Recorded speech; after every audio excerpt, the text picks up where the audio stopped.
depan untuk kita, untuk keluarga, juga untuk bangsa kita. OSC memberikan kemudahan kepada kami untuk mendapatkan kesempatan melanjutkan pendidikan di kampus terbaik. Kami pun berkesempatan mendapatkan bantuan living cost. Terima kasih OSC. Saat ini kami bersama jutaan pemuda lain siap menjadi generasi yang unggul dan berdaya saing untuk wujudkan generasi emas di tahun 2045. Kami bisa, dan kini saatnya kalian. Mari bergabung bersama Surya Edukasi Bangsa Foundation dalam melahirkan generasi unggul melalui pendidikan yang merata dan berkualitas.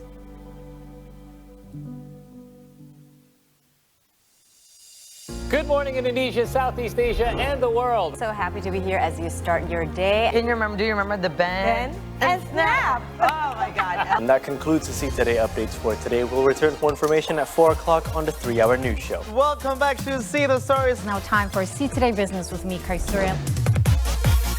Come see the beauty, only on See Indonesia. Dari Madrid, saya stay 1 malam, terus besok paginya saya naik kereta ke Granada. Eventnya diselenggarakan di Granada, Spain. Sebelumnya saya memang sudah hampir 6-7 bulan latihan. Mudah-mudahan saya bisa selesai dengan baik. Itu harapan saya. Kita berjumpa lagi di konten ngobrolin tentang Nusantara. Spot C kedatangan very special VIP guest today. Kan udah ditanya juga di situ. Jangan ini kan beda acaranya. Back to the topic, guys.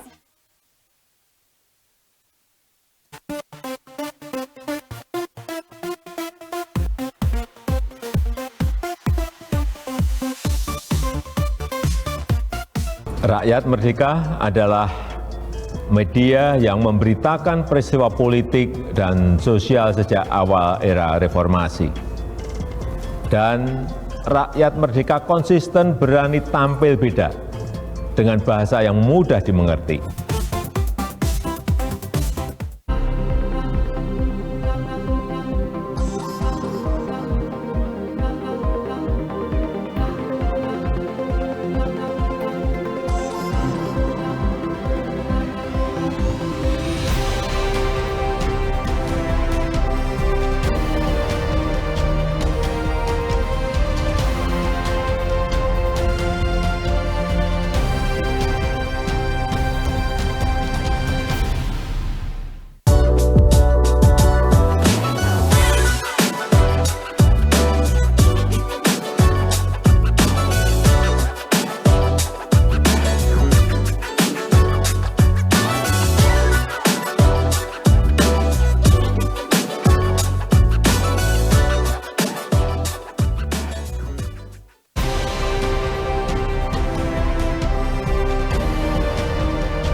We are all in this together with a purpose.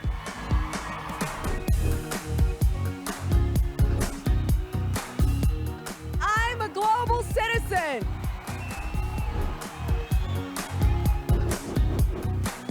And fossil fuels.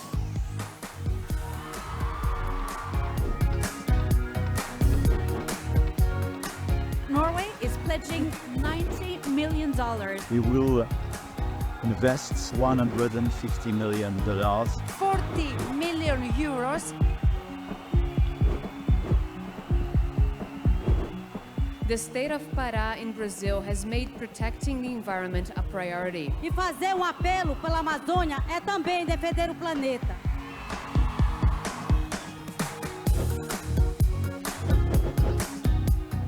The climate crisis is a humanity crisis.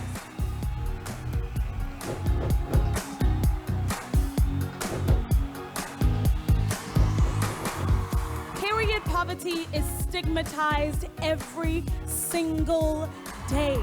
And today I'm thrilled to be here with my friend Sophia to call for action on women's empowerment around the world.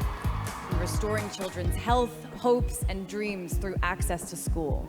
Today, I am joining the thousands of women who have cut their hair as an act of protest.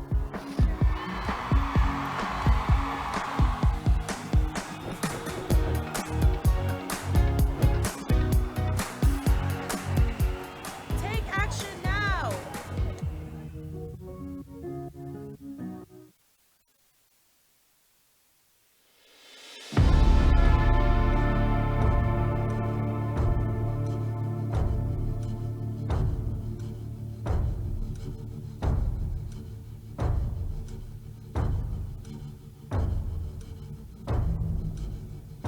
Akan selalu ada rintangan saat memulai langkah.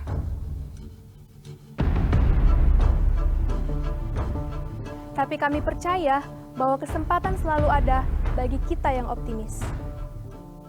Iya, optimis mengubah kesulitan menjadi kesempatan.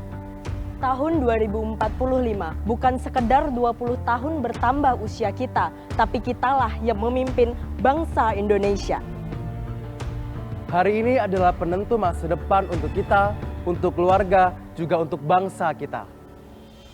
OSC memberikan kemudahan kepada kami untuk mendapatkan kesempatan melanjutkan pendidikan di kampus terbaik.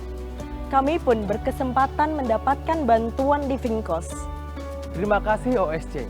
Saat ini kami bersama jutaan pemuda lain siap menjadi generasi yang unggul dan berdaya saing untuk wujudkan generasi emas di tahun 2045. Kami bisa, dan kini saatnya kalian. Mari bergabung bersama Surya Edukasi Bangsa Foundation dalam melahirkan generasi unggul melalui pendidikan yang merata dan berkualitas.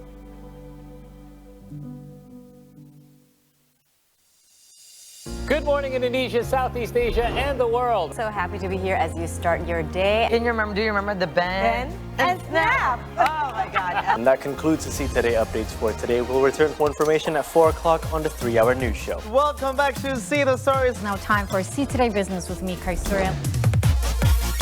Come see the beauty, only on See Indonesia. Dari Madrid, saya stay 1 malam, terus besok paginya saya naik kereta ke Granada. Eventnya diselenggarakan di Granada, Spain. Sebelumnya saya memang sudah hampir 6-7 bulan latihan. Mudah-mudahan saya bisa selesai dengan baik. Itu harapan saya. Kita berjumpa lagi di konten ngobrolin tentang Nusantara. Spot C kedatangan very special VIP guest today. Kan udah ditanya juga di situ. Jangan ini kan beda acaranya. Okay, back to the topic, guys.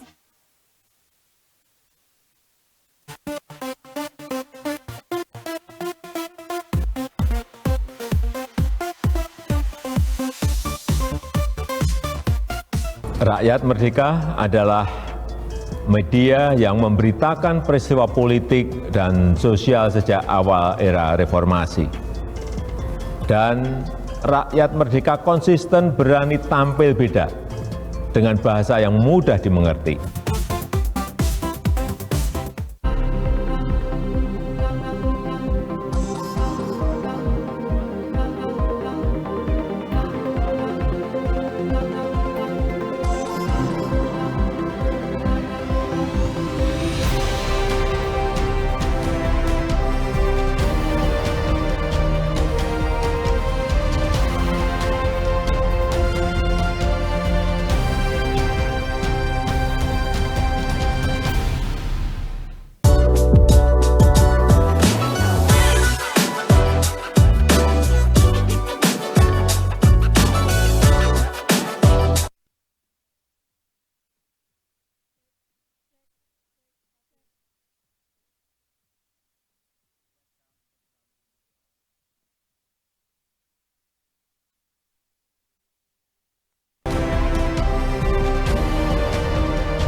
Excellencies, distinguished guests, ladies and gentlemen.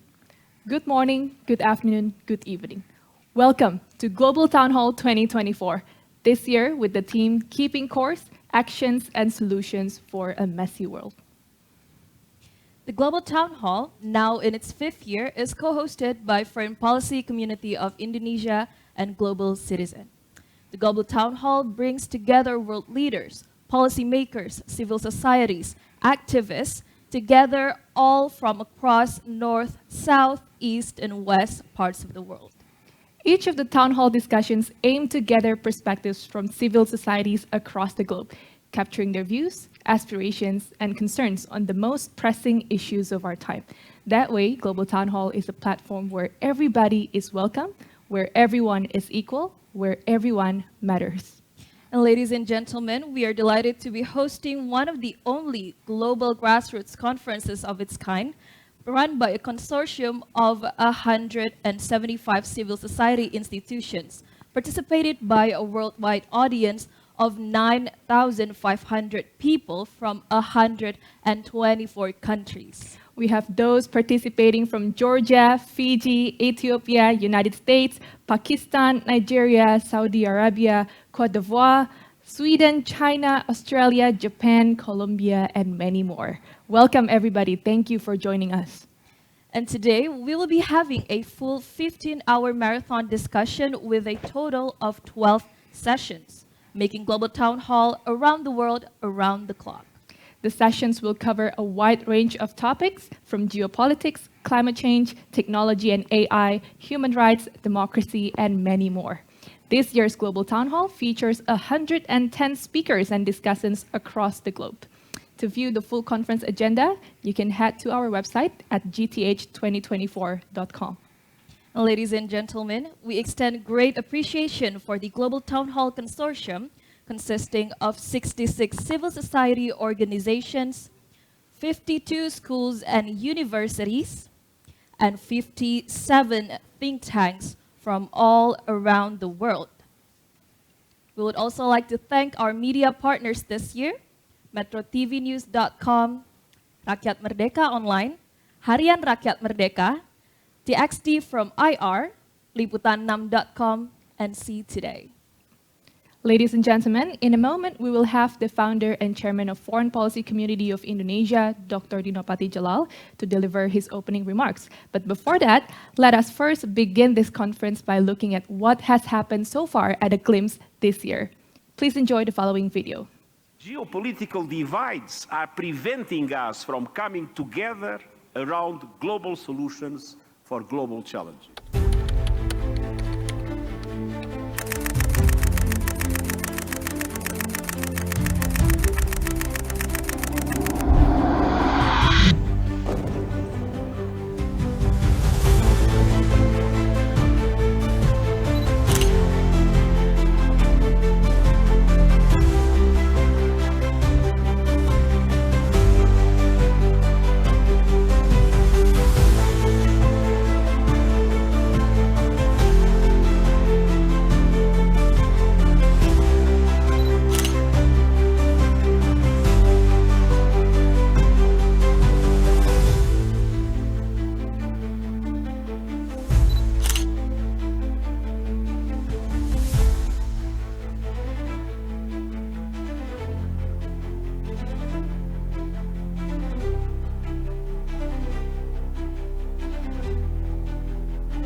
Welcome to the Global Town Hall, a global meeting point for civil societies from all around the world. Civil society is the most significant force in any nation. There can be no meaningful national development without the participation and support of civil society, no matter what the political system you come from. There can be no solution to any global challenge without the support and participation of civil society, be it poverty, conflict, geopolitics, democracy, climate change, and all the other issues faced by society.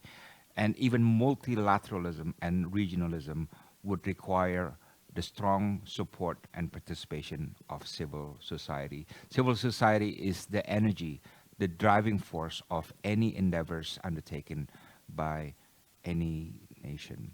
And this is why we are convening the Global Town Hall. That is to connect civil societies from all around the world, to amplify their voice and to facilitate their conversation. We also started the Global Town Hall to keep the dialogue between nations at a time when we noticed that the space for dialogue was shrinking and that the positions of governments regarding many issues in a world of rivalries are becoming hardening.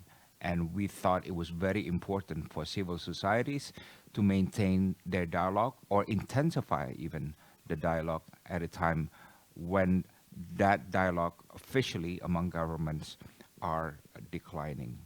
So we hope that policymakers will listen to the voices of civil societies, and we hope that there will be ideas and solutions that will come out of this conversation that will be useful to world leaders that will be taking part in these discussions. A special part of the Global Town Hall is the East-West, North-South dimensions. I think this is what makes the Global Town Hall unique, because we want to make sure that all sides, all countries, all regions take part in these discussions as equals and on the basis of mutual respect. And we do hope that world leaders and governments will listen to the voices of civil societies and will engage civil societies as partners and part of the global solutions. I am grateful to all those who have joined this good endeavor to facilitate discussions and connections among civil societies. I'm grateful to our partner, Global Citizen, who have worked very hard with us to produce this event. There are about 26,000 hours of staff hours that have been counted to produce this present global town hall. And today we will discuss a wide range of issues, from state of the world to geopolitics to AI to food security to the future of UN Summit to climate change, technology, and to world conflicts, Ukraine and Palestine, democracy, and all the other issues that are relevant to all of us. And finally, I want to wish everyone a good day and marathon of discussions today. We're going to keep working to build the Global Town Hall community.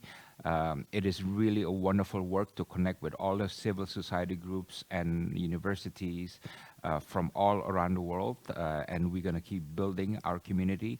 And I would welcome any suggestions, any participation that any of our groups and our members would have in order to amplify the Global Town Hall process. I wish all of you good discussions, and thank you very much for joining us today. Thank you, Dr. Dino, for your remarks. And now we would like to welcome Global Citizen's co-founder and Chief Policy, Impact, and Government Relations Officer, Michael Sheldrick. Mick, you may have the floor. Hello everyone, good morning, good afternoon, good evening around the world. Welcome to the Global Town Hall. Wherever you are, north, south, east, west, thank you for joining us for the third time this year with the foreign policy community of Indonesia. Global Citizen is proud to bring you this extraordinary event. You're joining thousands of people right now from around the world, tuning in and listening to what's going to be an incredible action-packed 15 hours. Right now, there is so much you can do to take action. And one thing I want each and every one of you to do is send a message. Encourage your friends and networks to log on right now. And for everyone that does, if you can get at least one person to register, tag me on Instagram at Mick Sheldrick, message me on LinkedIn, or email me at michael.sheldrick@gmail.com. Everyone who emails me and who gets friends to register will get a bonus chapter from my new book, From Ideas to Impact. So get there. I want tens of thousands of people joining this global town hall. Over the next 15 hours, you're going to hear about some incredible issues and, importantly, how each of us can make a difference. You will hear about how artificial intelligence can be used for good. You will hear about how we can address critical issues like reducing illegal deforestation in a way that also brings pathways out of poverty for the guardians and indigenous communities on the front lines of the climate crisis and who are actually doing the work to make sure we address climate change. And you will hear about how we can support an orderly and equitable phase out from fossil fuels to ensure that no country, no community is left behind. Addressing climate change shouldn't come at the expense of people living in poverty. We need a world in which climate change, providing energy access for all, and addressing climate change go hand in hand. They all have to be part of the solution. And finally, you will hear about how we can support human rights defenders. You will hear about how we can defend the right to advocate, because at the end of the day, citizen-led accountability is crucial to delivery. Now, I know we live in a world in despair. Many will say that the world is on fire, but I also know this, day in, day out, in communities around the world, people are taking action. People are showing us that change is possible, that in a messy world, action can be taken to address the biggest issues of our time. I genuinely believe that action is the antidote to apathy and indifference. What we need to do is get more people taking action, and that's what the Global Town Hall is about. Taking action, even in a messy world, to address issues like extreme poverty, climate change, the biodiversity crisis. We all have to start somewhere. As Eleanor Roosevelt once said, the way to begin is to begin. And with that, it's my pleasure to kick off and officially welcome you to the Global Town Hall.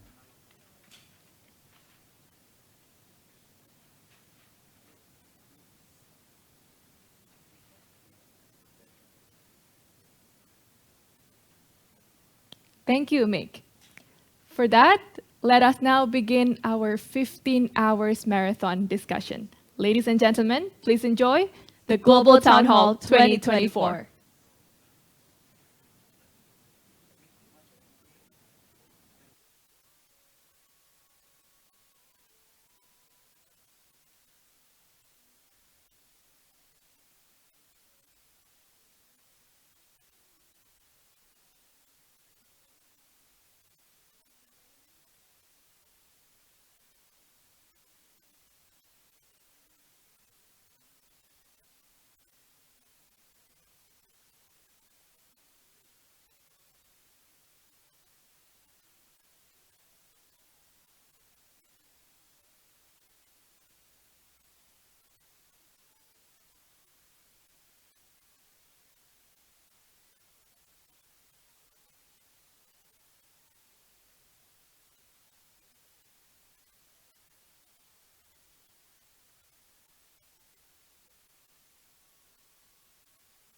Hello, global citizens. Greetings from Bangladesh.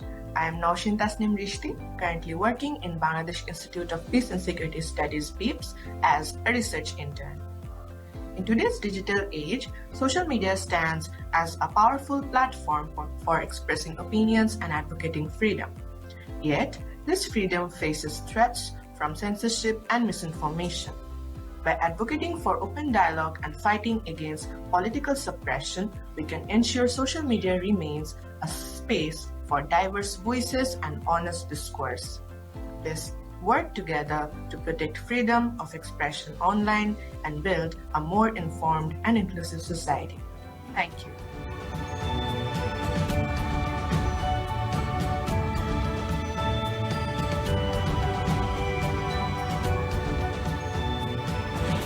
Добрий день. Greetings from Kyiv, Ukraine. My name is Maxim Yakovlev and I'm director of the School for Policy Analysis, Ukraine's oldest university-affiliated think tank at Ukraine's oldest University of Kyiv-Mohyla Academy.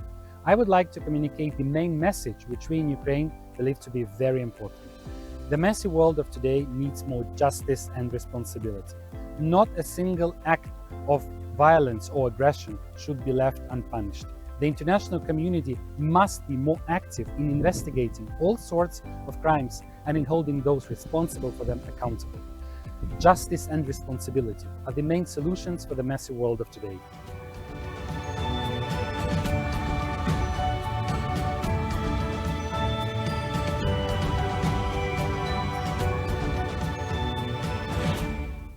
Hello, my name is Sergio Alcocer. I'm the president of the Mexican Council on Foreign Relations.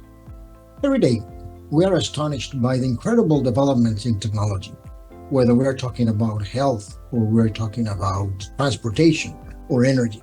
However, also we learn about the severe consequences of technology or severe consequences of the different conflicts that we have in the world. Famine, droughts, climate change, wars. All of these require collective action among our different peoples, and of course, a multilateral approach.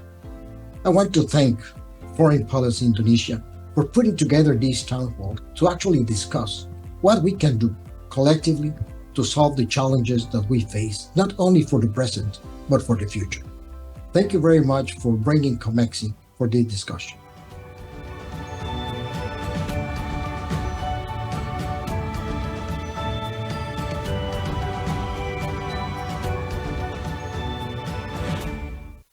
Hi, this is Izumi Ono from National Graduate Institute for Policy Studies, based in Tokyo, Japan. Today, we face tremendous challenges in a divided world. Wars and conflicts continue, affecting the lives of many ordinary citizens.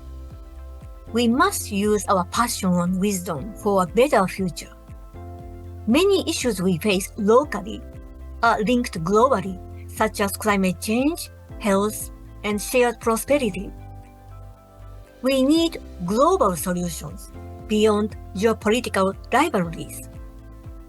I very much hope that the Global Town Hall 2024 will be an opportunity to connect leading people across the world to collaborate and act. I pray for peace and sustainable development for all, leaving no one behind. I emphasize this because today, August 15th, is a memorial day of ending war in Japan. For a better future, we must learn from the past.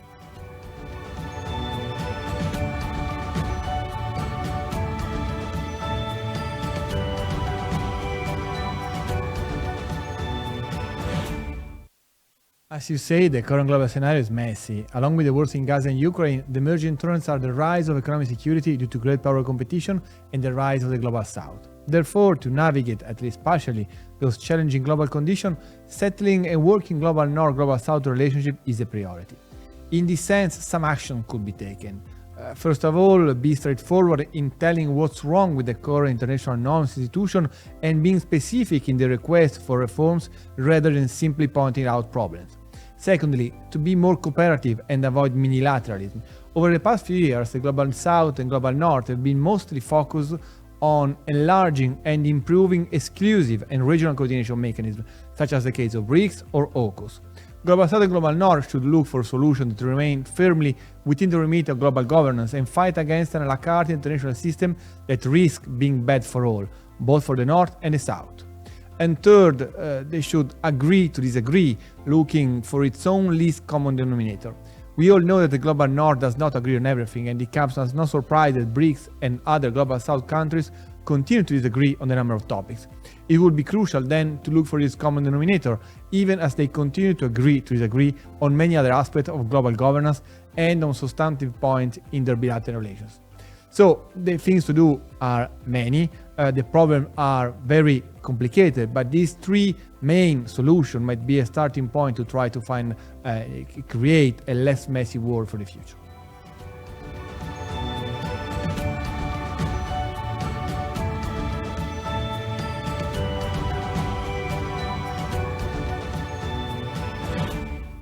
To navigate our increasingly messy world effectively, and to take action in a way that matters, and to come up with solutions that address and resolve seemingly intractable problems, we need to produce more generalists and fewer specialists.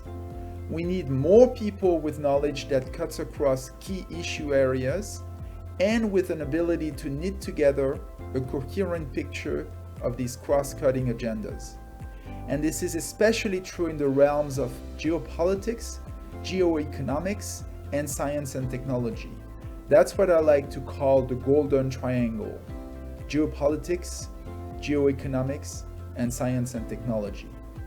Now, of course, we will continue to need experts in very specific niche areas. They will continue to be essential. But at the moment, we have a shortage of generalists. We have a shortage of people with expertise that cuts across the key issues in the worlds of geopolitics, geoeconomics, and science and technology, and this is a major problem. And so my message to the next generation, or to anyone interested in taking on today and tomorrow's big challenges, is this: build knowledge in a specific field, master the key topics, but go beyond that, way beyond that, and learn how to connect the dots. This, more than anything else, is the key to successfully navigating our messy world.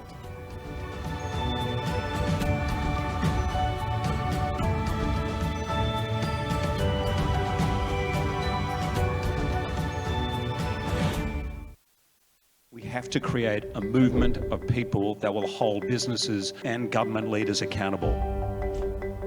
Welcome to Global Citizen Now.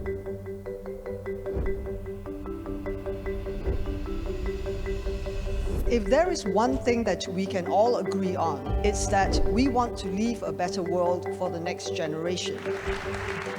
It can be done when you can push as a global citizen collective for difference, for change. The issue of climate is the most significant existential threat facing all of humanity. We're not drowning, we are fighting. By focusing on the smallholder farmers, these are the people who are on the front lines. Food is the one thing that brings us all together, but it's also the one thing that really pushes us apart. Never been a better moment to show solidarity with people by investing in the very basics to grow economies, grow livelihoods, and that's all we're doing. I believe that education is not just sitting in a classroom, it's education that is holistic, that teaches girls about their rights, about speaking up for themselves. When you speak, people will listen. Every company has a role to play, but it's really understanding that we got to cross barriers and start talking to people that you wouldn't normally be talking to. We can't best serve the world if we don't first reflect the world and have that empathy and that understanding. And today we're showing you guys a new way to take action. Through this collection, we hope to reach people, particularly the next generation, exactly where they are. I am so excited to welcome all of you to the 2024 Global Citizen Prize. To many youthful change makers, this is a symbol of possibility. It is time to break free from these confined boxes and embrace our inner power to effect change. This is just the beginning of our journey with these incredible activists. The possibilities are limitless. We care about what we see in our phones, so let's make sure all the platforms are obligated to show this type of content to everybody. I urge you to take action. With all of us in this room, we can make that change happen. So let's do it.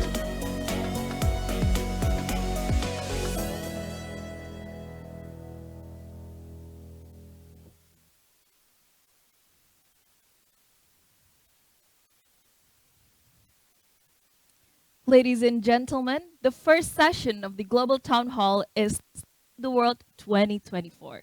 Before we begin, let us listen to a keynote speech by the President of the Democratic Republic of Timor-Leste, President His Excellency Jose Ramos Horta. Your Excellency, you may have the floor. Dear friends and colleagues, it's a privilege to again participate in this global forum hosted by Foreign Policy Community of Indonesia. We are facing, obviously, we all know, complex, dangerous, extraordinary times that require courage, audacity for peace, audacity to change the mindset that every difference, every tension, one resolve with threat of use of force, with blackmail, or with worse, outright force. We have arrived at a point of almost no return in terms of dismantling the collective security institution that was created after World War II, the United Nations. This Security Council has proven to be almost irrelevant to prevent conflicts, to mediate, resolve conflicts when they do happen. Even in a situation like Myanmar, where for 3 years, tens of thousands of people have died, tens of thousands are tortured, imprisoned, the military with helicopter, aircraft, bombed with absolute impunity entire villages, thousands of children, women displaced, humanitarian crisis set in now for several years, and what has been the response of the international community? Lip service to the so-called ASEAN centrality. However, that same international community that often invoke rule of law, international law, opposition, blunt opposition to the use of force in international affairs, read it, Ukraine, are literally silent on Myanmar. But it is not only Myanmar, it is also Gaza. When in the beginning of this phase of the violence, in Gaza, in West Bank, in Palestine, in the decades-old conflict, Israeli-Palestinian, Israeli-Arab conflict, there were allegations that some members of the United Nations agency operating in Gaza were sympathetic or actively involved with Hamas. No evidence ever was presented, and yet all the Western donors of the UN agency that look after hundreds of thousands of civilians in Gaza immediately, promptly impose sanctions on the UN itself, on the agency, cancel all their support. What they have done in relation to Israel, carpet bombing Gaza, to the extent that some international NGOs have confirmed the number of weapons that bombs dropped on Gaza is more than a bomb dropped on Dresden during World War II. I am sorry. This is the root of the discredit of the UN, because when we lose morality, when we lose credibility because of the double standards, the hypocrisy that we practice, we destroy the collective international security system, we burn the bridges of trust between the global south, the global north, and some of us no longer care to listen to the human rights platitudes, whether of Western NGOs or whether Western countries. Until we address this issue of morality, of hypocrisy, we will know new ideas about new international system that will succeed. I thank you, and my apologies for this diatribe, but because I feel ashamed that I have not been able to do more for Myanmar, I have not been able to do more for the Palestinian children. the thousands and thousands of Palestinian children and women who are buried under the rubble of Israeli bombs, of American bombs, of Western weapons. May God save us.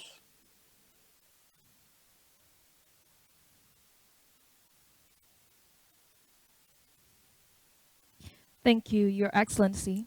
And now, to begin the session, please welcome back to the screen founder and chairman of Foreign Policy Community of Indonesia, Dr. Dino Patijalal. Dr. Dino, the floor is yours. Thank you, Chiara. Those were indeed strong words, strong criticism of international system from President of Timor-Leste, Dr. Jose Ramos Horta, who's also a Nobel laureate. I think what he said gives us a lot of food for thought, especially for this session, which is State of the World 2024, where we will dive into North-South relations, geopolitics, democracy, and other issues. And we are very pleased to have three prominent world leaders. We have Dr. Jose Angel Gurria, president of Paris Peace Forum, and my boss also, because I'm also associated with Paris Peace Forum, and former Prime Minister of Senegal, Aminata Touré. Thank you for joining us. It's 2 a.m. by the way in Senegal, so thank you very much for your commitment. It's easier for Dr. Angel. I think it's you're 12 hours behind Jakarta. Yeah, you're around 9 p.m. And Dr. Martina Talagawa, who's a former foreign minister of Indonesia and one of the brightest strategic thinkers in Southeast Asia. So maybe I'll start with Dr. Jose Angel Gurria, and I want to ask you about your take on the state of North-South relations. We've seen the global South coming to flavor in international politics. There are new dynamics in the Western world, in the North, and we heard how President Ramos Horta spoke of the need for rebuilding trust between the North and the South. Can you give us your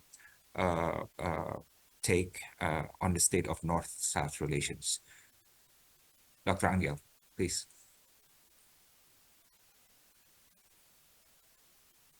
Yes, can you turn on your microphone? Yes.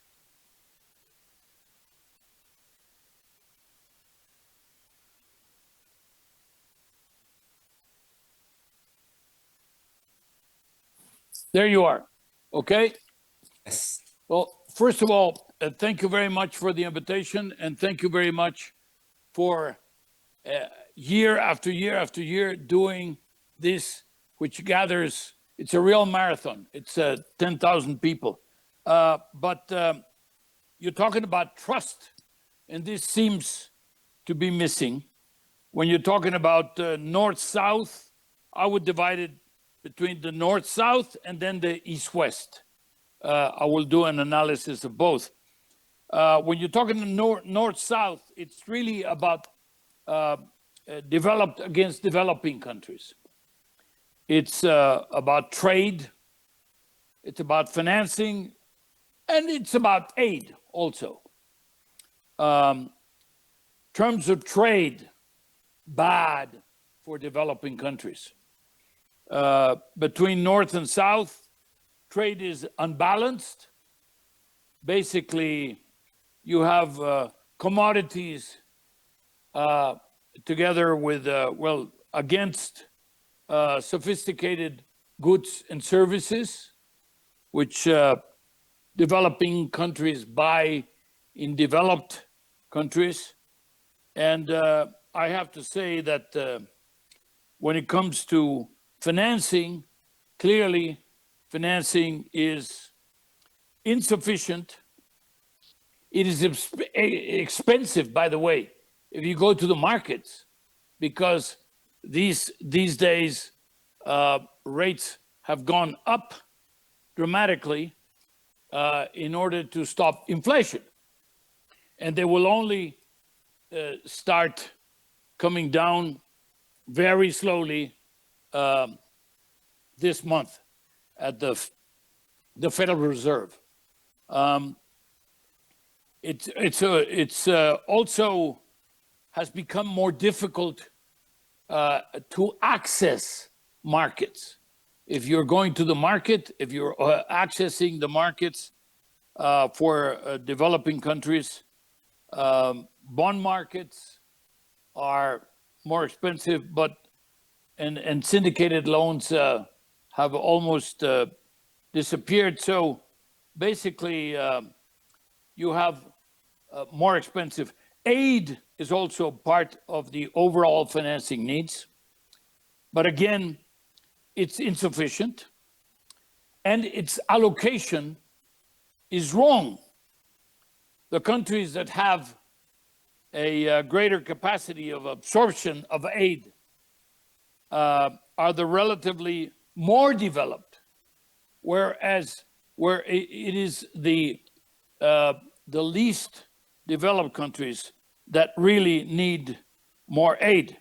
So it's easier to give to the more developed.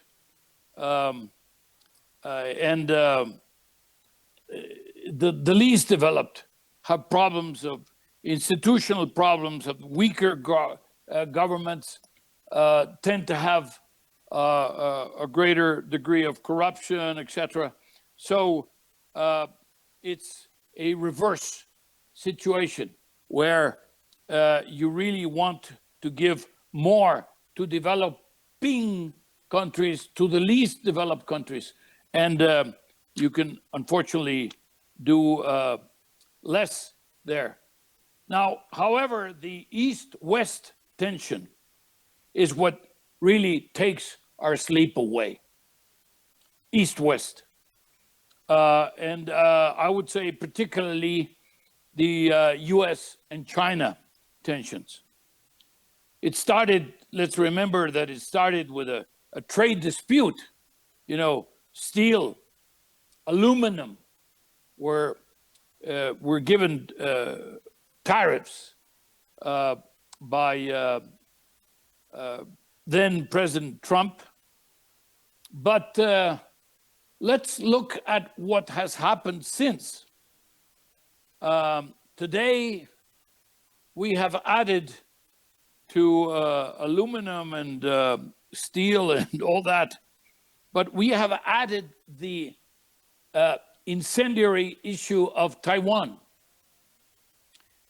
And we have added also the issues of the South China Sea, which really have to do with China and Japan, China and the Philippines, China and Korea, China and Vietnam. All the neighbors of China are feeling the difference and the hardening of the possibilities. And also, you have now microchips have become a source of tension. So you have Taiwan and Korea, and microchips. The United States have already given a 25% increase in their in their tariffs, and of course, electric vehicles, they have given 100% tariffs, and Europe is considering doing the same. There's also China's position vis-a-vis Russia in the Ukraine conflict. I have to say, Dino and ladies and gentlemen, there's a bipartisan support for anti-China policies in the US, and more it is happening also in Europe, in Brussels. And therefore, very frankly, I hope that nobody makes a mistake, that nobody involves in miscalculation, because it can easily become a very, very bad mess. Yeah. Uh, so let me just stay there, and perhaps maybe I come back to more to other issues that we have, like Ukraine and like the Middle East. Thank you. Thank you, Angel. I think maybe this is a good time for me to pivot to Dr. Marty first, because Angel referred to geopolitics and the big mess that we're facing, especially with the prospect that geopolitical rivalries are locked in the permanently in the international system. So, Dr. Marty, where are we at? Is there any hope of easing up the rivalries, and what would be the strategic opportunities that would give us hope in terms of the geopolitical world? Well, first of all, Dr. Dino Padino, let me say how humbled and how pleased I am to be able to participate in this terrific forum that you have introduced. Extremely important and deserving of the fullest of support from all of us. You know what? The thing that I really appreciate from this platform that you have brought to us is the emphasis on the words actions and solutions. I think we are all capable and able to describe the messy world that you have suggested. Not only describe, but also even try to analyze the key drivers, the dynamics behind these events. But it's a bit more difficult to then reflect and think about how do we change from the current state of affairs, the vicious cycle that we can so eloquently describe.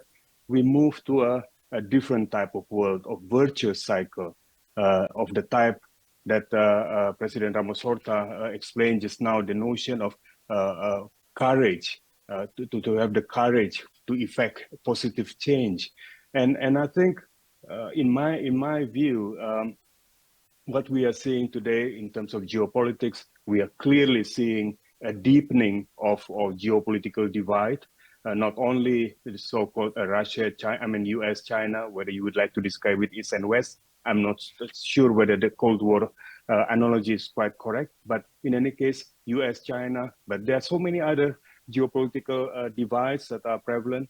The North-South divide that you had highlighted, and China, India dynamics, there is a given that geopolitical dynamics is becoming deeper and wider, even more wider, in the sense that it's not only political security, it affects all domains. There's not an area that's unaffected by geopolitical push and pull. Therefore, back to the original question or a challenge in my view, how then do we change this?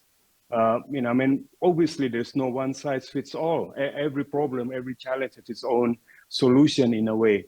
But if I was to come up with as broad brush as possible, I think it's the notion of placing diplomacy, placing dialogue front and center. This is what we are missing today, in my view.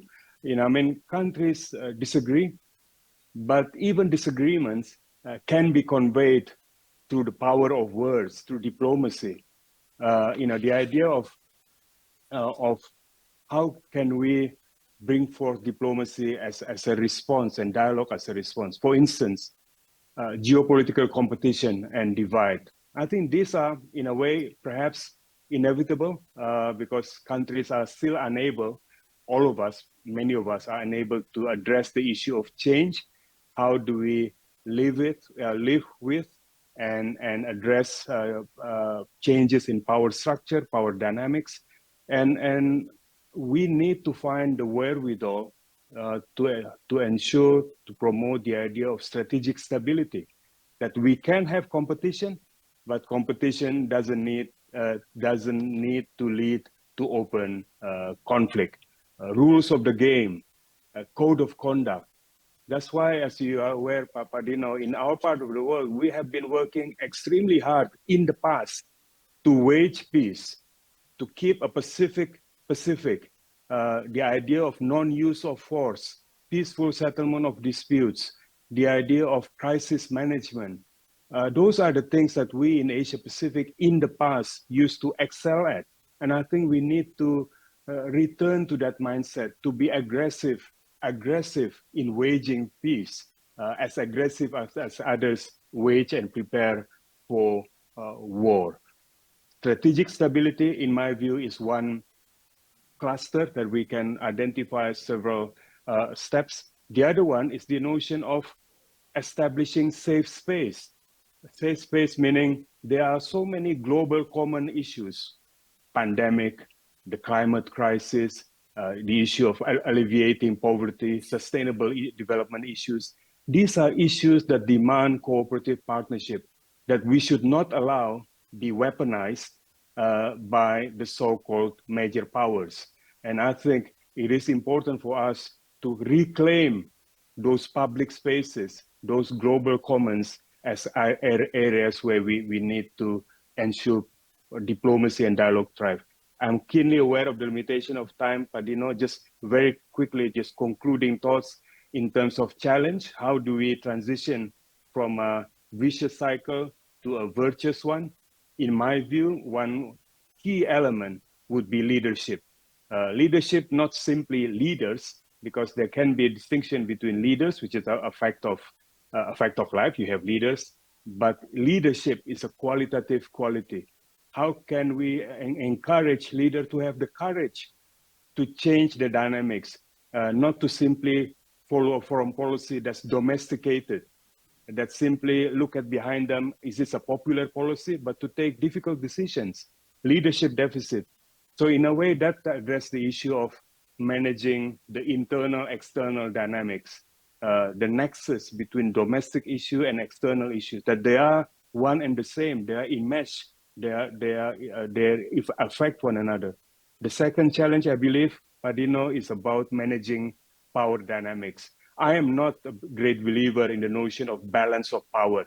The idea that some countries are the number one countries, the major powers, the great powers, there's the middle powers, there's lesser powers. Because I believe the currency of power, currency of influence are changing. And all of us have a say on dependent on different issues. And I think we need to come up with a perspective that actually embraces change and recognize that change is permanent. Otherwise, we become so agitated whenever things happen. We think this is uncertain and can cause implosion. And final thing is the reality that economic, socio-cultural, political security issues are all one, all united. But my main point, I hope, Adino, from your discourse throughout today and more, we can identify 5, 6, 7 points of actions and solutions, and not simply describing the problems. We recognize, we describe the problems only to recognize what are the solutions. And my contribution to just now is simply the topic of diplomacy and dialogue, front and center in all our behavior and conduct. Thank you, Badino.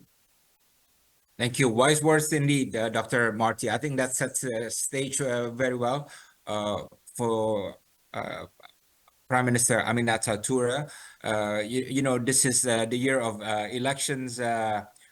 Big democracies this year are having elections, Indonesia, my country included, but India, the United States, Iran, France, Mexico, and so many more. And you've always been an advocate of democracies. Please give us your take.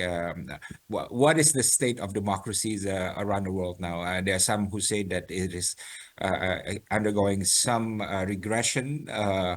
Would you agree with that? Yeah.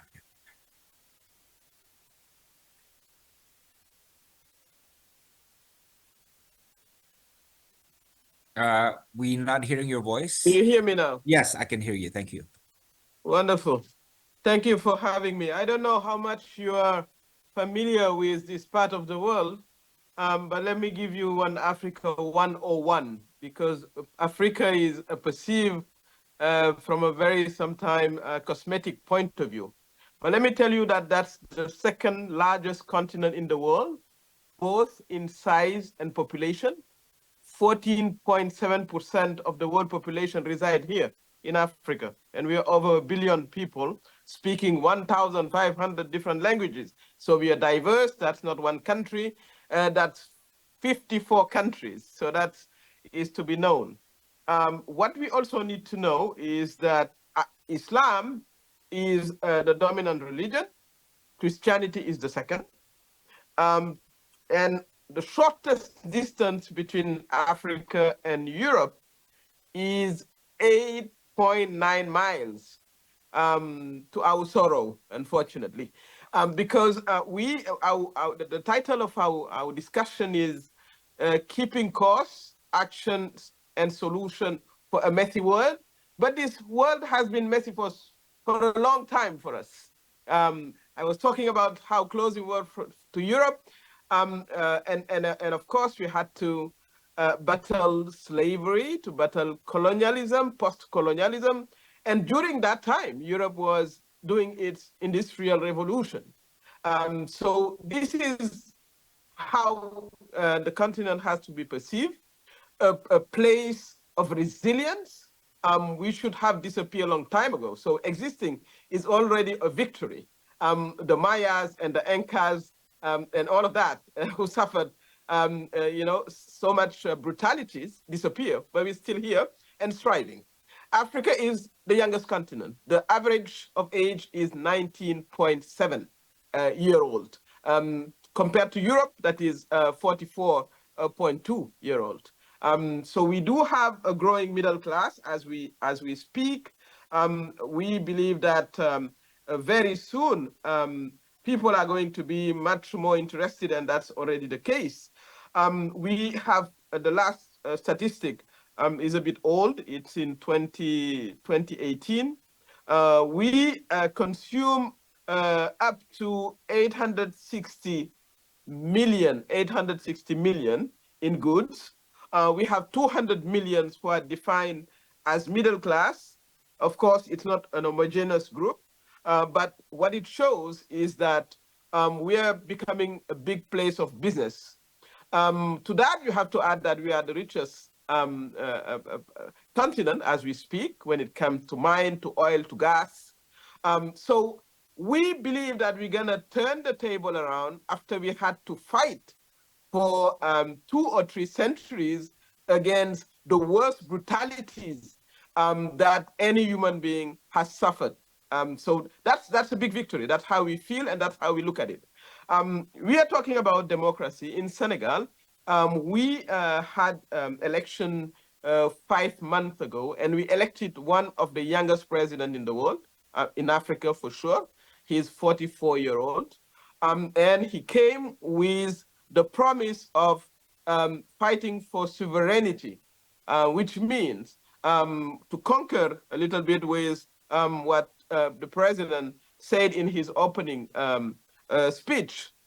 People are looking at the world not being very, very optimistic. What they believe in is sovereignty, that you have to build your own country with your own effort.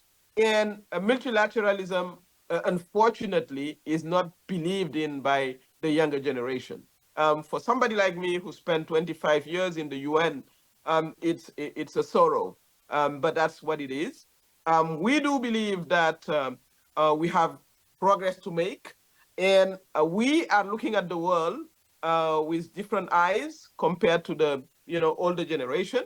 People are more educated. Women, I've been the second prime minister as a woman. Some countries in Europe never had a prime minister as a woman, and other part of the world too. Hopefully it's going to happen in the USA soon. So we are suffering from so much stereotype and misjudgment and racism, and that is no longer bearable for us. So that is, we are making it very clear to the world. It's not going to be business as usual. The message is very clear to Europe. it's very clear to everybody in the world, to the Western countries, and we're looking at China with different eyes too. As we speak, that's the ending day, I think, of the forum, the China-Africa Forum is ending today.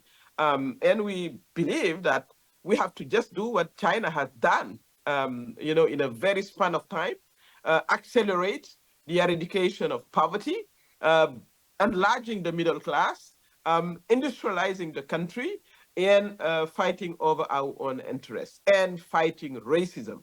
Because at the base of oppression was racism. At the base of slavery was racism. And that is a question and issues that are very central to us. So that's what I wanted to say at this point. Africa is a place of hope. That's the biggest progressing middle class. We consume, we want to industrialize, and we have the Africa Free Zone that is going to be wide open, but on a different basis. It's no longer coming to Africa and doing your market and leaving. No, that is over. And that's the message that our young president gave to the world. He's going to New York next week. And I'm speaking from here with a sense of optimism, of being optimistic. And I do believe that we need this type of discussion and build bridges across the world. Because at the end of the day, being poor in Dakar or being poor in Kuala Lumpur is quite the same. So I think that we have to put at the center of the chain of solidarity, ending for good poverty. And I think this world can afford it. But then we will have to look back, and not bury history and bury the atrocity of history under big words like human rights, etc. I'm a human rights activist, but why don't we repair what has been destroyed, especially in the continent? So I'm a militant for reconstructing Africa based on what have been stolen to us for so long. Thank you. Thank you. Thank you. That is very refreshing to hear the confidence, the African confidence. And Dr. Marty is from Asia. I'm sure he believes in the Asian century. We hear about the African confidence, reawakening towards the African century. I think Dr. Angel would also speak about Latin American century. So I think this is a great century where everybody claims this is going to be their century, and I think that's a good sign for the world. We are now going to turn to some comments from the discussants. We have a lineup of very distinguished discussants that will respond to the panelists. We have Dr. William Stoltz from Australia, Juan Rodriguez from Argentina, and then Kamal Abdullah Kasser from Ethiopia. I'm going to give the floor to Dr. William Stoltz, who is lecturer and expert associate at the Australia National University's National Security College, and he's also the member of advisory group of the Asia Pacific Development Diplomacy and Defense Dialogue. William, the floor is yours. You have thank you very much. 4 minutes. Yes, thank you. Wonderful. Thank you very much, and thank you to the foreign policy community of Indonesia for hosting this really important and timely gathering. My question, I suppose I have a question building off what His Excellency discussed in his opening remarks about the decline and the decay of the collective security institutions that were established in the post-World War II era. He pointed out particularly critiques of the Security Council. My question goes, I suppose, to the entire panel, but perhaps in particular to Dr. Nalagawa, about your views on the potential for being able to revive and reform these institutions, whether the diplomacy that you spoke about can be directed to reforming, say, for example, the Security Council, or whether it's the case that to perform effective collective security in the international system, we have to focus on minilateral institutions, region-specific and smaller groupings, whether it's actually possible to have a global collective security effort anymore. So that's my question. Thank you. Now I turn to Juan Jose Rodriguez, who is the coordinator of Economic Development Commission at the Argentine Network of Professionals for Foreign Policy, or REDAPE. May we have your comments, response, or questions? Any of them? Yeah, please. Thank you. First of all, I want to congratulate the speakers for the session and those who spoke before me. It was really pleasant to hear their opinions on the uncertainties. I'm grateful to the organizer that they really made a huge effort to organize this event, for allowing the Argentine Network of Professionals for Foreign Policies to participate. It's an honor for me to represent the organization. In these few minutes, I would like to pose two questions that often concern of us who think about the economic development of our region.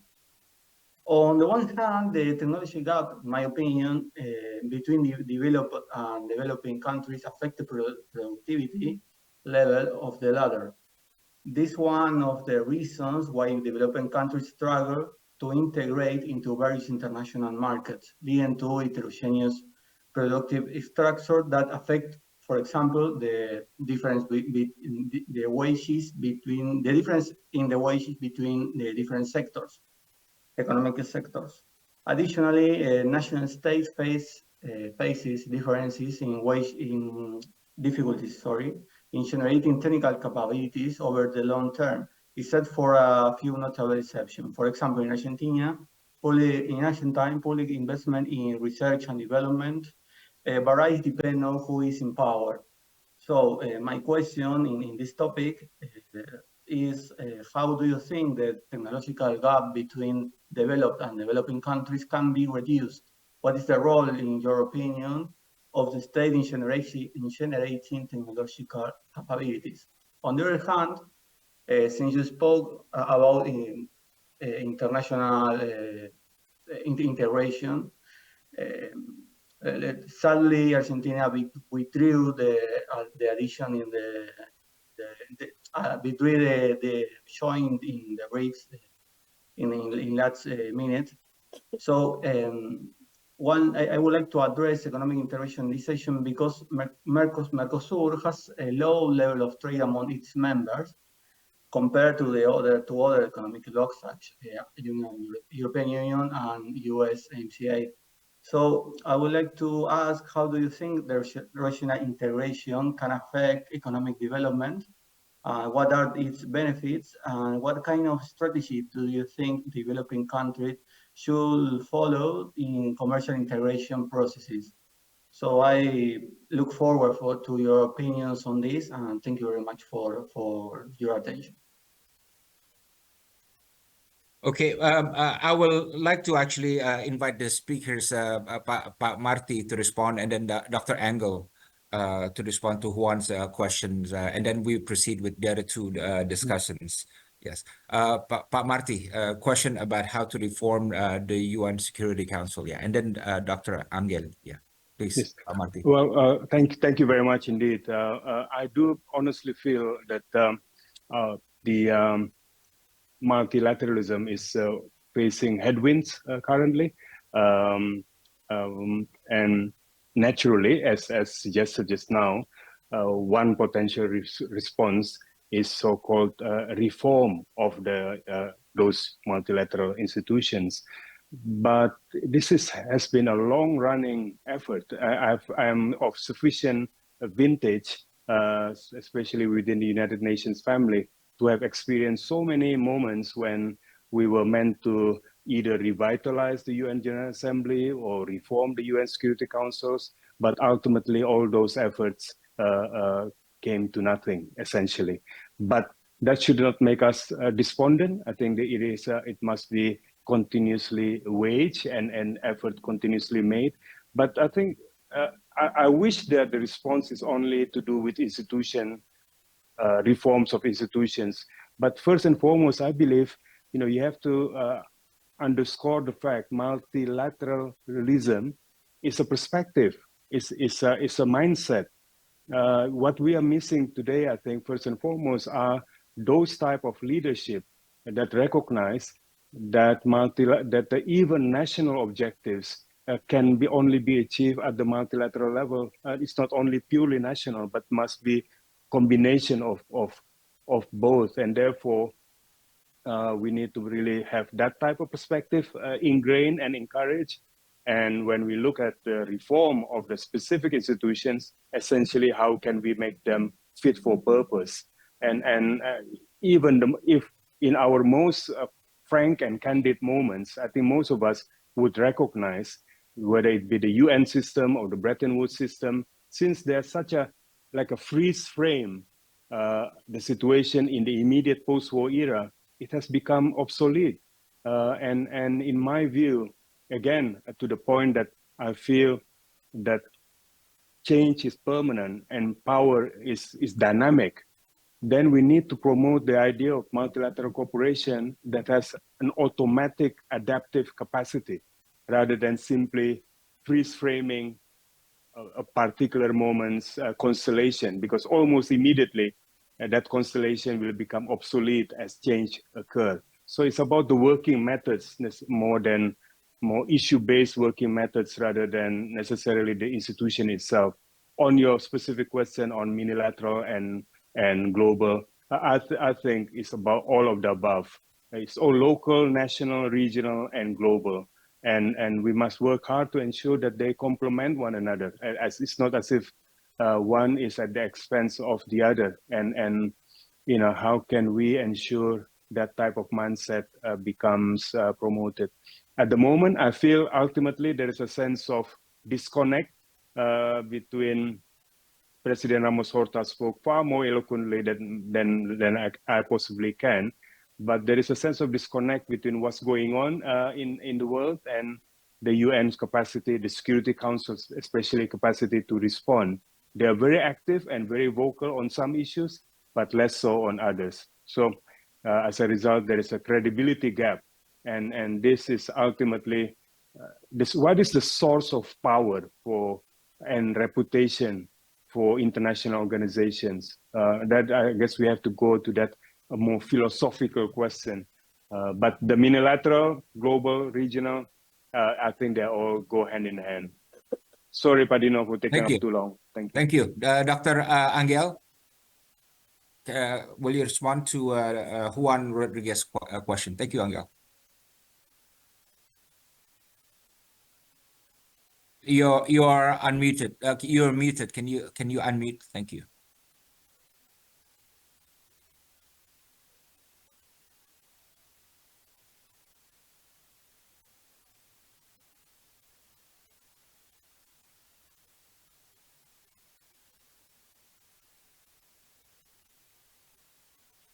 Can you hear me now? Yes, go ahead.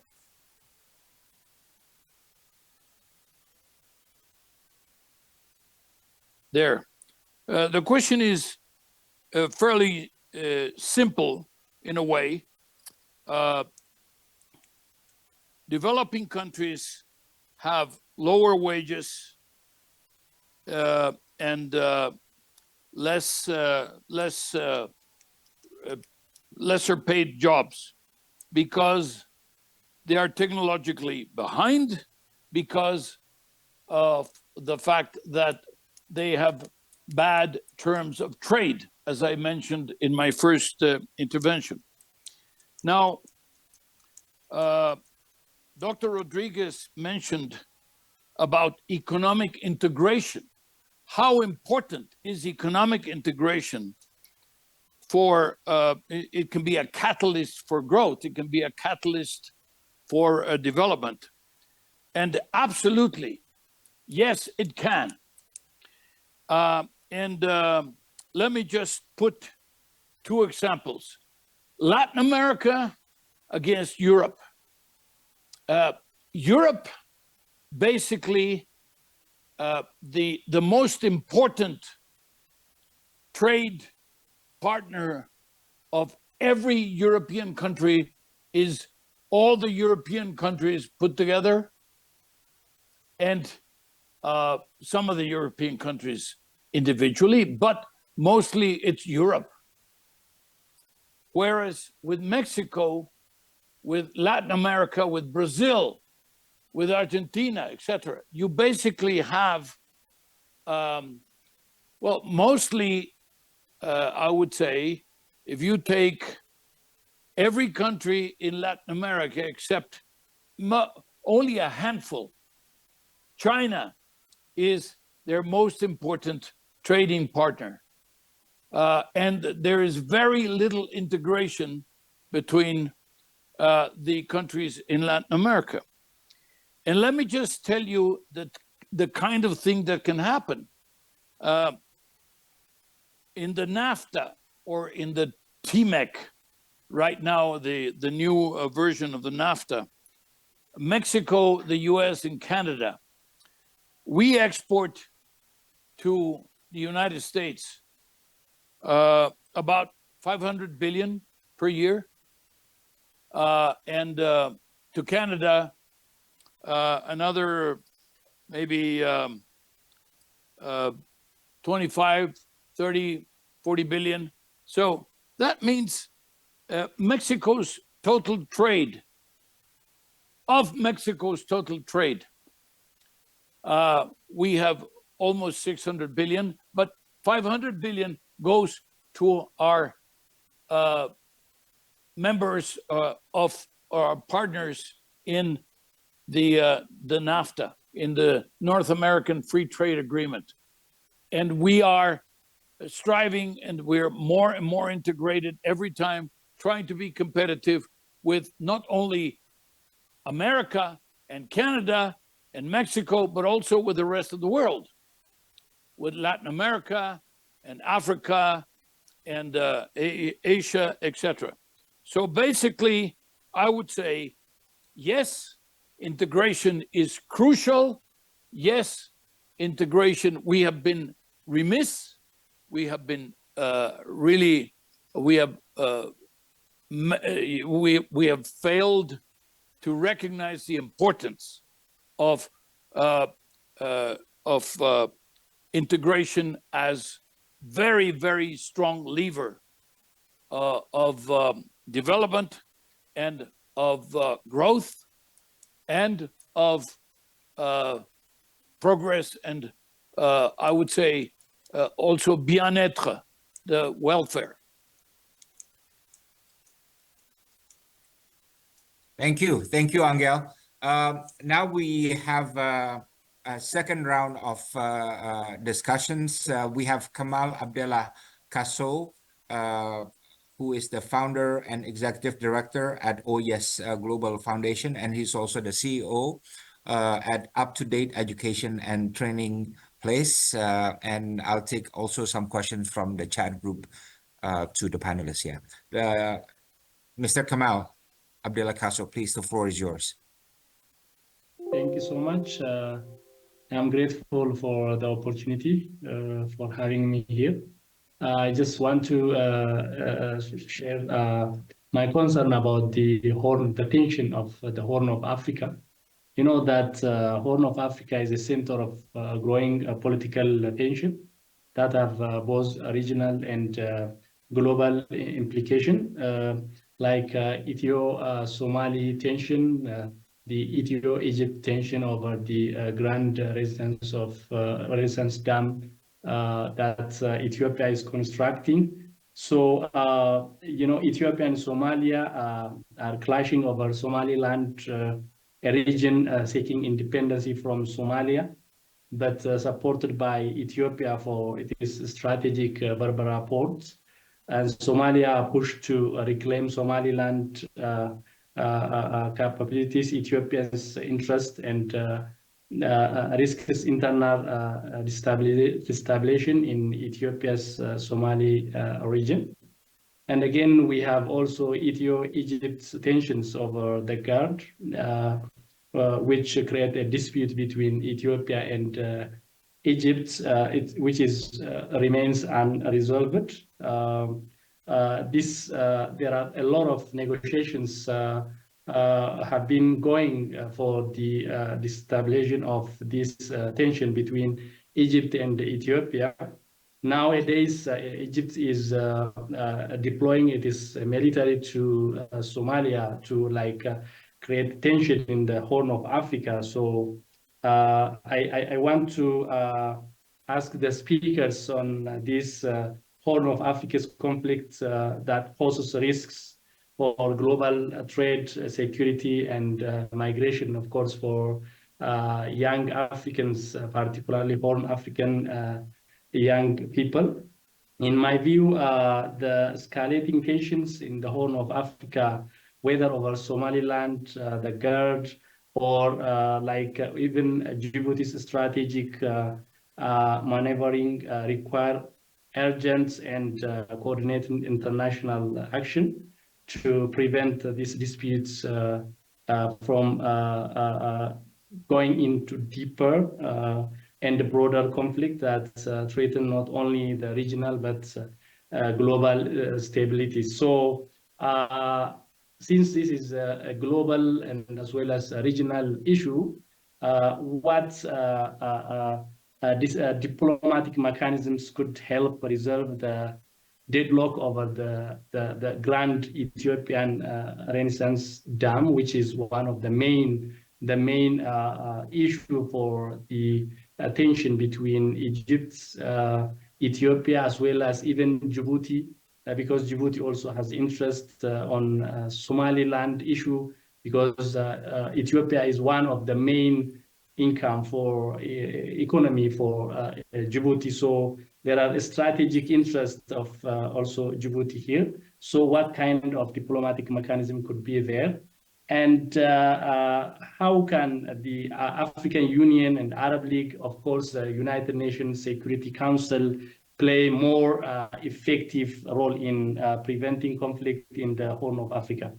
Thank you so much. Thank you, Kamal. And let me also read two questions. Obviously, Kamal's question, I think, should be answered by Aminata, Prime Minister Aminata. And two questions from the chat. One is from Sheikh Ali Akash from Melbourne. He asked, to what extent do the growing influence of BRICS and the Shanghai Cooperation Organization signify a shift from a US-led unipolar world order to a more balanced multipolar global world structure? And the second question is from Afni from Medan, and she asks, with the growing discord in multilateralism and declining faith in rules-based world order, what are the prospects that countries around the world will retreat back to their regionalism as a blanket for their security? Yeah. So perhaps those questions can be answered by Angel and Marty as well. But Prime Minister Aminata, floor is yours. Thank you very much.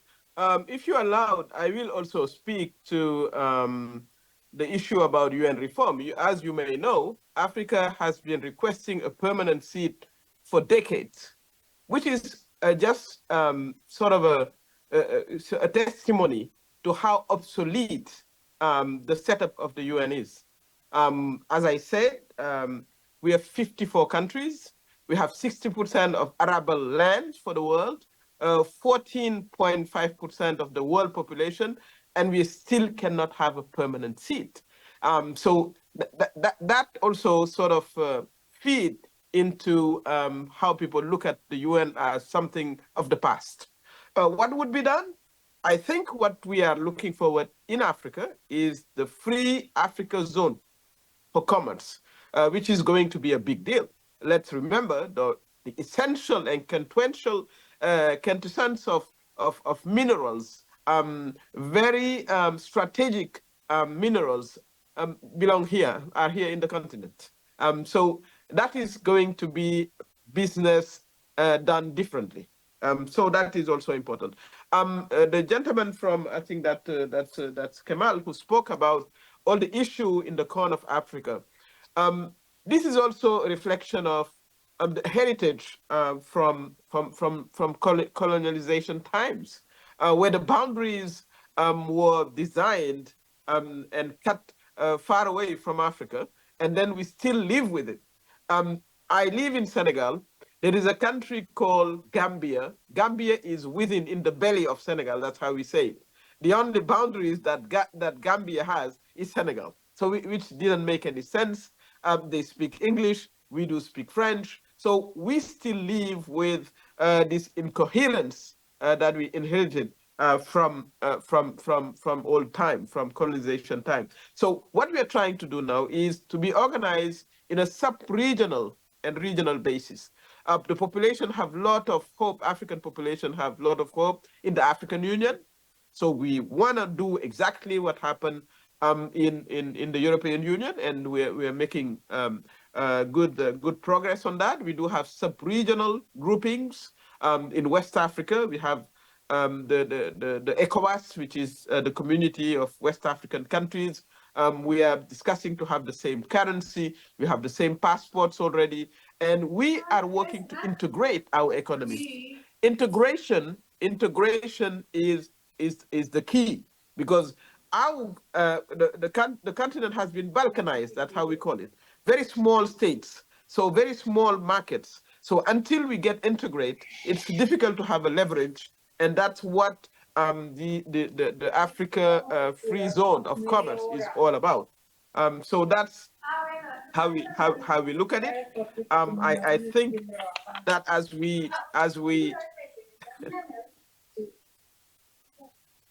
Sir, can the panelists unmute, because I'm hearing noises in the background? Yeah, thank you. Yes, there is a noise. No, that's basically what I wanted to say.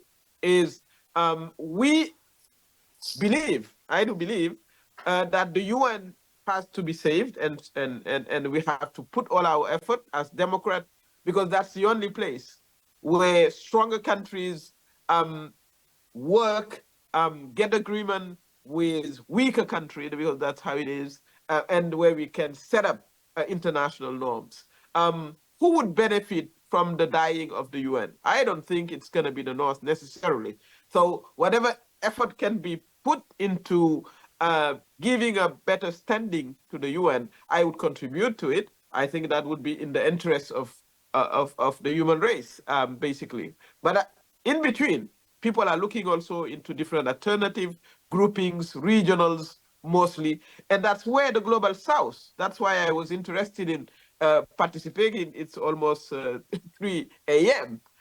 Because I do believe that the idea of a Global South through a solidarity mechanism, but also through trade, would make sense. For the time being, it's a global concept, and maybe there would be an interest in operationalizing it, like we used to have the non-aligned countries. So there is a room for getting all leaders and human beings who are interested in and who share common values to develop sort of a new philosophy of how are we going to work together. Now, this world is no longer unipolar, and believe me, we are applauding to it. Only 20 years ago or 25 years ago in Africa, we had no choice than commercing with Europe. Well, USA is a little bit far from us, but now we can commerce with the BRICS. We can commerce with Brazil. We can commerce with Russia, with India, with China. Well, South Africa is one of us. But when it comes to the BRICS, let me tell you about another injustice that Africa suffered. Nigeria is, for the third time this year, the biggest economy of the continent, before Egypt, before Algeria, and before South Africa. So they're still not within the BRICS. So there are a lot of reason that has been raised and a lot of hurdle for them. But the truth is that's the biggest economy in volume, and they're not part of the BRICS. So this is something also that is a proof to how unfair we continue to be untreated, and that is really what the new generation of African citizens want to stop. And I think our partners, our European partners, and the likes are still not understanding what is the transformation going on in the continent. And Thank as I you. say, that's maybe I leave it there. Thank you. Thank you very much, Prime Minister Aminatov. And I really thank you for staying up this late. I want to know what kind of coffee you took to be able to be up so late. I'll turn to Dr. Marty, and then Angel will close. But Marty, maybe you can answer the question about multilateralism and the retreat to regionalism. Yeah. Well, thank you, Padino. This is a recurring theme, and I think it's a theme that we will continue to have to wrestle with. The notion as if one can only thrive at the expense of the other. Multilateralism, global versus regionalism versus national. I think those who are of certain type of persuasion who recognize that actually issues are at all levels. The pandemic remind us, for instance, so what was initially a local development became national, regional, and global. So to straitjacket ourselves, to self-limit ourselves to only one instrument of response, global or regional, I think that is not a really advisable thing to do. Forms follows function. So we should have, as I said before, an adaptive capacity to pursue the issue where it may arise and apply effective response to it. You know, the example of the Horn of Africa that our colleague had mentioned, obviously there's no one size fits all, every situation is unique. But in my view, in learning from our own experience in Southeast Asia, a critical ingredient is a sense of ownership and participation by the countries of the region themselves, and bring the issue already mature and addressed to the global level. We had the situation in the Straits of Malacca many years ago with piracy. We, meaning Indonesia, Singapore, Malaysia, came together, find a solution, and then bring it up to the global level. On Cambodia, and less today on Myanmar, which is an open wound today, which is a constant reminder of ASEAN's inability to address the issue. So forms follows function, regionalism, global multilateralism, they're all complementary and must be seen as being synergic. One final point, Padino, as I'm keenly aware of the pressure of time, a colleague mentioned about BRICS, Shanghai Cooperation Organization and the like. Obviously, we are seeing the proliferation and more platform. I think they should be embraced. They should be recognized as being something that is positive, but it shouldn't be seen once again as a one or the other moment, as if we are heralding a new order. One order was called US-led order, for instance. Now we are seeing a different type of order. Because in my view, these things will coexist. There will be some issues addressed by some platform, others by other platform.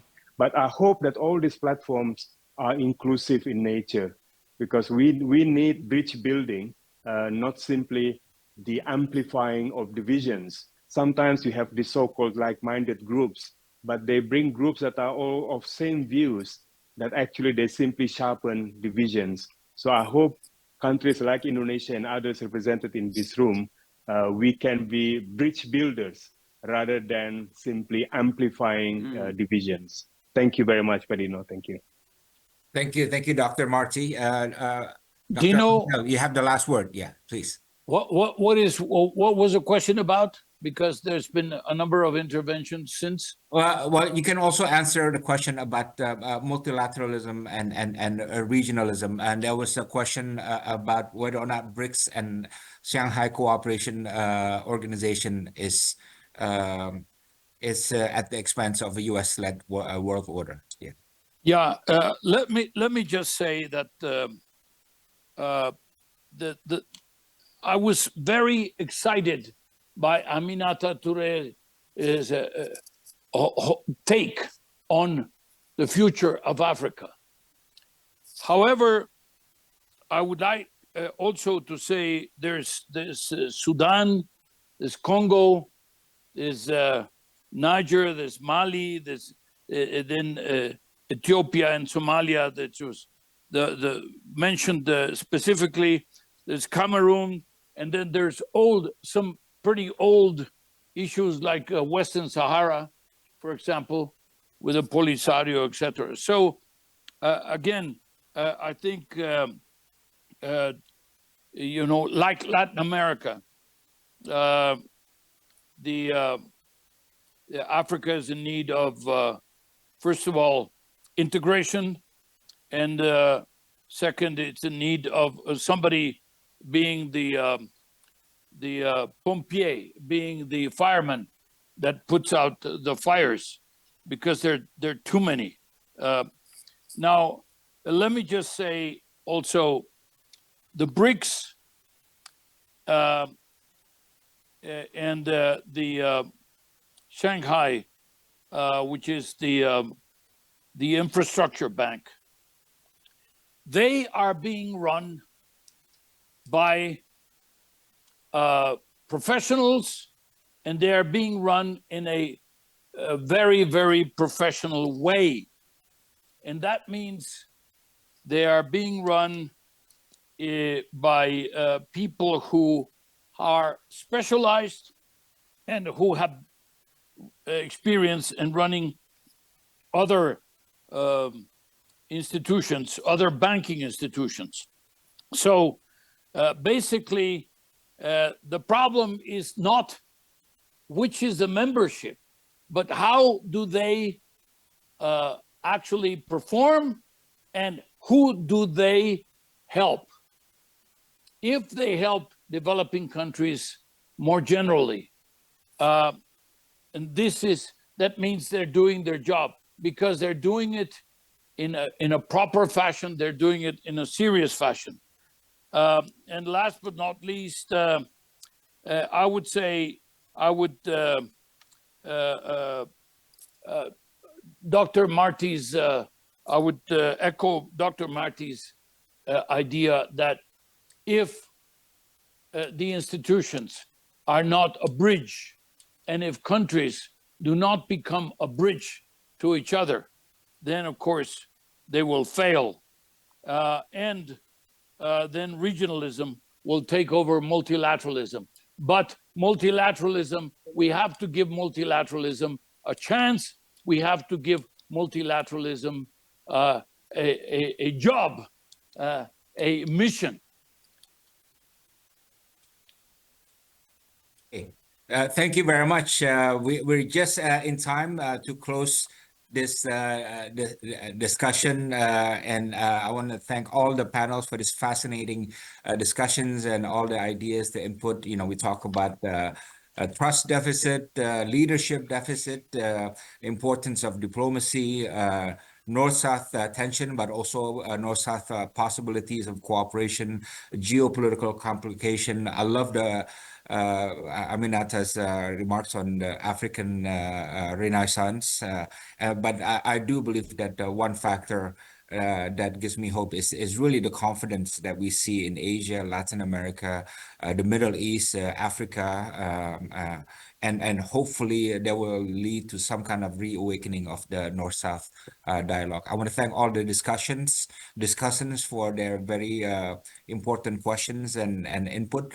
And now I give the floor back to the moderator, and say good night, especially to Prime Minister Aminata Toure, who deserve a very good sleep. Yeah, thank you. Good luck. Good luck with the rest of the 14 hours. Thank you, Angel. Thank you, Dr. Marty. Yeah. Thank you.